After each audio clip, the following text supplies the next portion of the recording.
saudara terkasih dalam Tuhan Yesus Kristus.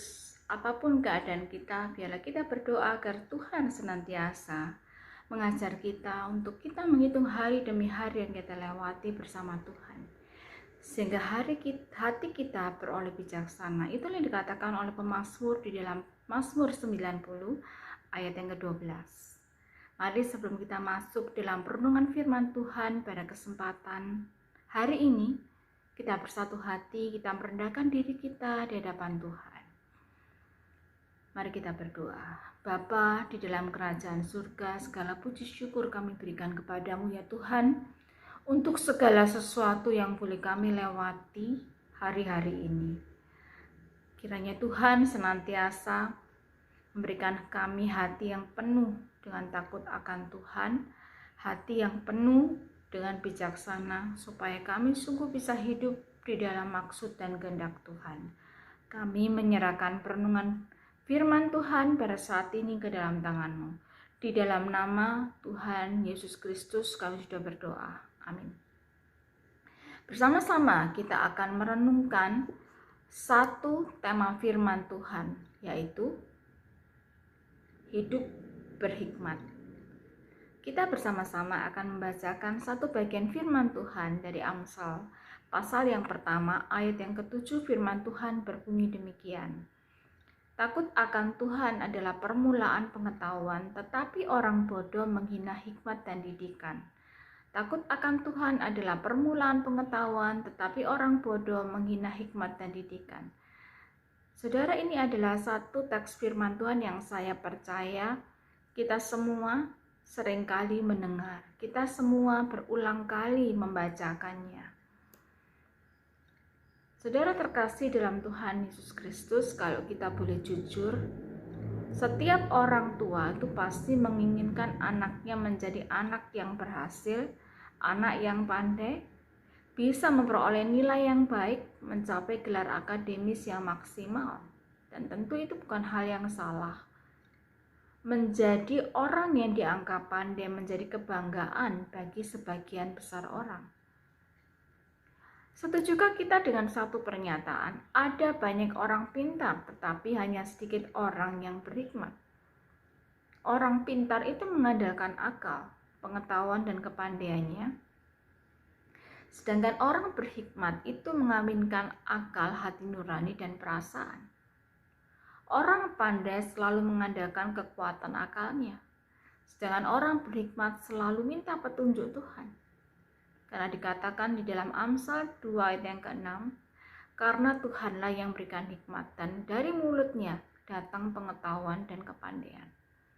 Saudara terkasih dalam Tuhan Yesus Kristus, kalau kita membaca Amsal pasal yang pertama ini, di dalam ayat yang pertama sampai yang kedua, diawali dengan satu pernyataan, Amsal Salomo bin Daud, Raja Israel, untuk mengetahui hikmat dan didikan, untuk mengerti kata-kata yang bermakna.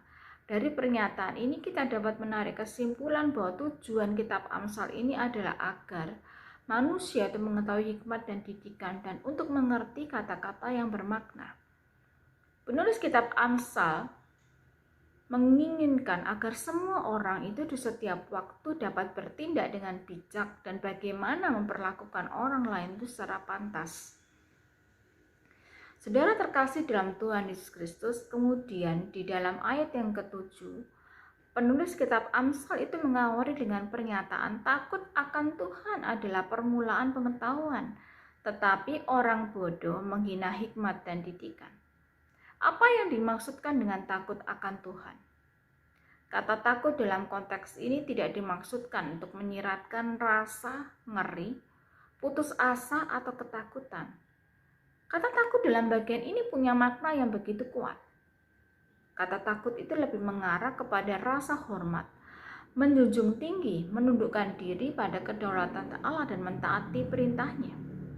Bagi orang percaya, rasa takut akan Allah yang alkitabiah termasuk memahami betapa besar kebencian Tuhan itu terhadap dosa. Dan kita juga takut akan penghakiman Tuhan terhadap dosa. Itu adalah rasa takut akan Tuhan di dalam konsep kita sebagai orang percaya. Takut akan Allah memiliki arti bahwa kita memiliki rasa hormat hingga berdampak kepada cara hidup kita. Takut akan Allah lebih mengenai menghormatinya, tunduk kepada disiplinnya, dan menyembahnya dengan takjub. Orang yang takut akan Tuhan terlihat di dalam hidupnya. Dia tidak akan hidup sembrono. Hidupnya akan dikatakan hidup yang menjauhi dosa, hidup dengan kejujuran. Dia bukan orang yang suka memfitnah. Dia juga orang yang bertanggung jawab ketika dia bekerja, karena dia bertanggung jawab kepada Tuhan. Hidup dia adalah hidup di dalam jalan Tuhan. Orang yang takut akan Tuhan menyadari bahwa apapun yang dia lakukan, Tuhan pasti akan melihat. Tuhan akan mengawasi kemanapun dia pergi. Kemana aku dapat pergi menjauhi rohmu? Kemana aku dapat lari dari hadapanmu? Kata pemazmur di dalam Mazmur 139 ayat yang ke-7. Orang yang takut akan Tuhan itu akan menjauhi dosa. Karena dia tahu bahwa tidak ada hal yang dapat dia sembunyikan dari hadapan Tuhan. Orang yang takut akan Tuhan artinya dia tidak takut kepada manusia yang membawa tekanan untuk berkompromi. Karena takut akan orang dikatakan akan mendatangkan jerat. Tetapi siapa percaya kepada Tuhan akan dilindungi. Amsal 29 ayat 25. Saudara terkasih dalam Tuhan Yesus Kristus, takut akan Tuhan adalah permulaan pengetahuan, tetapi orang bodoh itu dikatakan menghina hikmat dan didikan. Takut akan Tuhan adalah permulaan pengetahuan. Artinya bahwa takut akan Tuhan itu adalah dasar atau landasan dari pengetahuan. Namun dalam realitanya, justru orang yang memiliki banyak pengetahuan itu tidak takut akan Tuhan. Mengapa itu bisa terjadi? Kalau kita meneliti di dalam ayat yang ke-7, ada kata pengetahuan dan hikmat. Apakah ada perbedaan makna antara pengetahuan dan hikmat? Di dalam Kamus Besar Bahasa Indonesia, kata pengetahuan berarti segala sesuatu yang kita ketahui. Kepandaian atau segala sesuatu yang kita ketahui itu biasanya berkenaan dengan mata pelajaran. Pengetahuan lebih menunjuk kepada ingatan akan hal-hal yang pernah dan sudah dipelajari. Lalu apa yang dimaksudkan dengan hikmat? Hikmat itu artinya adalah kemampuan untuk memahami dan mengatasi masalah-masalah kehidupan sehari-hari.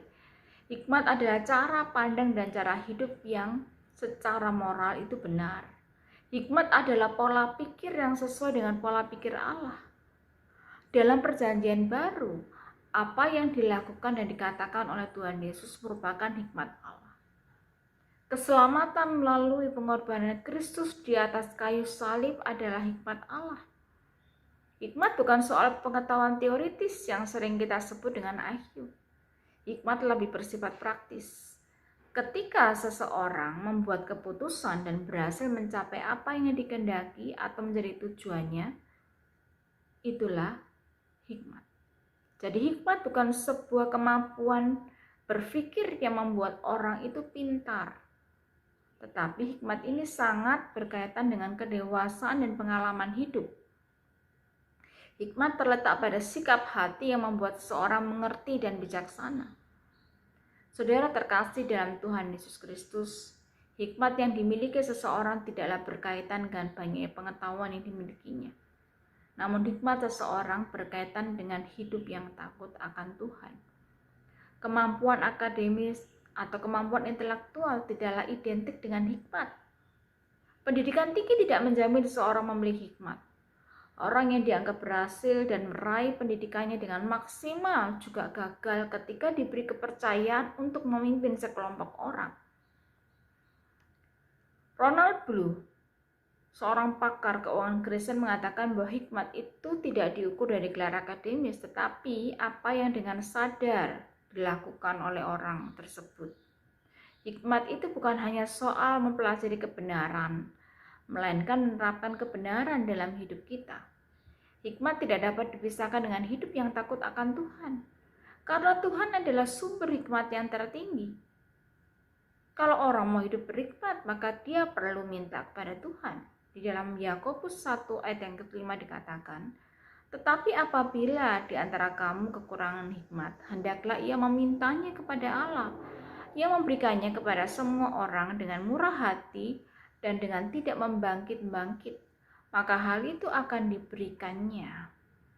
Karena itu setiap orang yang perlu hikmat datang kepada Dia sang sumber hikmat dan memperoleh hikmat daripadanya. Setiap manusia harus mengakui bahwa segala kepandaian dan kemampuan yang ada padanya berasal dari Allah, sang sumber hikmat. Saudara yang terkasih dalam Tuhan Yesus Kristus, hikmat itu tidak diperoleh lewat kekayaan dan kecerdasan manusia. Hikmat didapatkan dari takut akan Tuhan. Orang yang takut akan Tuhan adalah orang yang dipimpin oleh Tuhan dalam setiap langkah hidupnya. Dan Tuhan tidak akan pernah membiarkan dia tersesat. Mari kita hidup berhikmat dan menjaga kesucian hidup. Mencari kemuliaan bagi Tuhan. Gunakan pengetahuan untuk berpikir jernih dan jangan merugikan orang lain. Manfaatkan hikmat untuk berkata jujur, bersikap adil dan bertindak benar di dalam hidup. Amsal 4 ayat yang ke-6 dikatakan, hargailah hikmat, maka hikmat akan melindungimu. Cintailah dia, maka dia akan menjaga engkau agar tetap aman.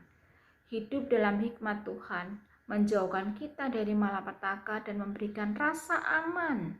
Dan orang yang berhikmat tidak akan mudah jatuh dalam jebakan. Hiduplah berhikmat dan hiduplah takut akan Tuhan. Sebab hikmat tidak dapat kita temukan dimanapun di dunia ini, kecuali di dalam hidup takut akan Tuhan. Ayub 28 ayat 28 mengatakan, tetapi kepada manusia ia berfirman, sesungguhnya takut akan Tuhan itulah hikmat dan menjauhi kejahatan itulah akal budi. Biarlah renungan pada kesempatan hari ini memberkati setiap kita. Tuhan Yesus memberkati kita semua. Amin.